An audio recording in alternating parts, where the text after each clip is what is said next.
કામરેજને સુરત મહાનગરપાલિકામાં ભેળવવા માટે આમ આદમી પાર્ટી દ્વારા સુરત કલેક્ટરને આવેદનપત્ર આપી રજૂઆત કરી હતી। સુરત કલેક્ટરને આમ આદમી પાર્ટી દ્વારા આવેદનપત્ર અપાયું હતું અને જણાવાયું હતું કે કામરેજનો છેલ્લા ઘણા વર્ષોથી વિકાસ થયો નથી। અનેક વિવિધ પ્રાથમિક સુવિધાઓને લઈ કામરેજની સોસાયટીના રહીશોને વંચિત રહેવું પડી રહ્યું છે। ત્યારે કામરેજને સુરત મહાનગરપાલિકામાં ભેળવી દેવામાં આવે તેવી માંગ સાથે આમ આદમી પાર્ટીના કામરેજ તાલુકા પંચાયતના વિપક્ષ નેતા જેડી કથિરિયા સહિતનાઓની આગેવાનીમાં કામરેજની વિવિધ સોસાયટીના પ્રમુખ, વિવિધ ક્ષેત્રના અગ્રણીઓ સહિતનાઓ મોટી સંખ્યામાં કલેક્ટરાલયે પહોંચ્યા હતા અને ઉગ્ર રજૂઆત કરી।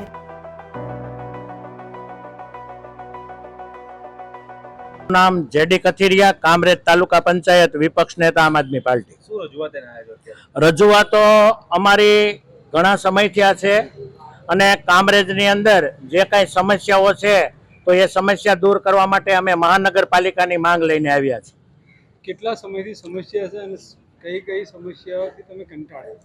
અમે સમસ્યાઓ તો ઘણી છે, એમાં મુખ્ય સમસ્યાઓ છે કે રોડ રસ્તા તમામ તૂટી ગયેલા છે, સ્ટ્રીટ લાઇટનો અભાવ છે અને આડેધડ જે બાંધકામો થયેલા છે એના પણ ઘણી છે અને સ્ટ્રીટ લાઇટો છે એ પણ બંધ હાલતમાં છે અને અમારી જે કામરેજ વિસ્તાર જે છે એ આશરે 3 લાખથી વધારે વ્યક્તિઓ ત્યાં વસવાટ કરે છે અને ગ્રામ પંચાયતની કોઈ તાકાત નથી કે અમને અમારી જે સમસ્યાઓ છે એ દૂર કરી શકે।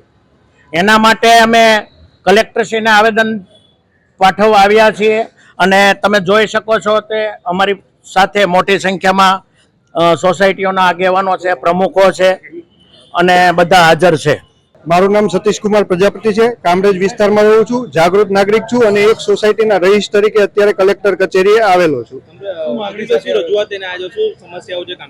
અમે કામરેજ વિસ્તારના તમામ સોસાયટીના અગ્રણીઓ આજે એક રજૂઆત લઈને આવીએ છીએ કે અહીંયા કામરેજ વિસ્તારની અંદર વસ્તી 3 લાખની છે પણ હજુ પણ ગ્રામ પંચાયત દ્વારા એનો વહીવટ થાય છે।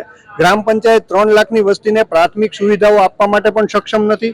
માત્ર 10,000ની વસ્તીને જે સુવિધાઓ મળતી હોય એ સુવિધા અત્યારે મળે છે। અમારા વિસ્તારની અંદર એક પણ રોડ રસ્તા સારા નથી, સ્ટ્રીટ લાઇટની કોઈ સુવિધા નથી, ગટર લાઇનની વ્યવસ્થા બરાબર થઈ નથી, જેથી જાહેર માર્ગો ઉપર ગટર ઉભરાય છે અને તેમજ સોસાયટીઓની અંદર ગટરના પાણી ઘૂસી જાય છે। પીવાનું પાણી બોરથી મેળવવું પડે છે, પીવાના પાણીની કોઈ વ્યવસ્થા નથી। આ ઉપરાંત જે 3 લાખની વસ્તીને સરકારી શાળા, હોસ્પિટલ, બાગ બગીચા આવી બધી જે સુવિધા મળવી જોઈએ એ પણ મળેલી નથી। ઘણા બધા વોર્ડની અંદર આંગણવાડીની પણ વ્યવસ્થા નથી, જેથી જાહેર માર્ગો પર આંગણવાડીના બહેનો દ્વારા ટીકાકરણ કરવામાં આવે છે। એટલે ઘણી બધી અસુવિધાઓ છે અને આ અસુવિધાઓ દૂર થાય અને અમારો વિસ્તાર સુરત મહાનગરપાલિકાની હદને અડીને આવેલો હોવાથી સુરત મહાનગરપાલિકામાં ભેળવવામાં આવે, જેથી આ 3 લાખની વસ્તીને પ્રાથમિક સુવિધાઓ મળે અને યોગ્ય ન્યાય મળે એવી અમારી માંગણી છે।